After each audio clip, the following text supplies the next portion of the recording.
की मेजबान अमना अब्बास। खबर शामिल करते हैं जाफराबाद से। डिस्ट्रिक्ट ब्यूरो चीफ साबर बलोच के मुताबिक डेरा अल्लायार में इलेक्ट्रॉनिक्स की दुकान में डकैती के खिलाफ अंजुमन ताजरान और इलेक्ट्रिक एंड इलेक्ट्रॉनिक्स की जानिब से मजदूर चौक पर एहतजाजी कैंप लगाया गया।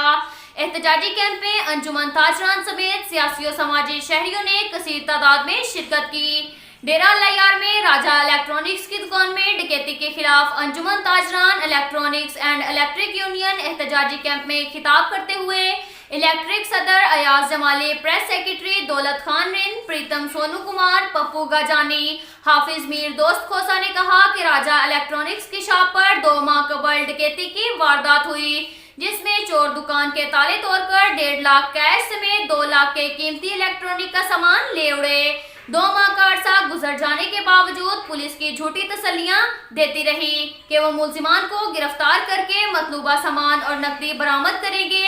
ताहम 2 माह गुजर गए और मुलजिमान गिरफ्तार ना हो सके। ये पुलिस की नामुनासिब और गैर जिम्मेदाराना अमल है। हम एसएसपी जाफराबाद और डीआईजी नसीराबाद से मुतालबा करते हैं कि मुलजिमान को गिरफ्तार करके मतलूबा सामान ताजरों के हवाले ना किया गया तो ताजर बिरादरी की तरफ से एहतजाज का दायरा वसी किया जाएगा। अब तक के लिए इतना ही काफी है। मिलते हैं अगले बुलेटिन में, हमारे साथ रहिएगा। अल्लाह हाफिज।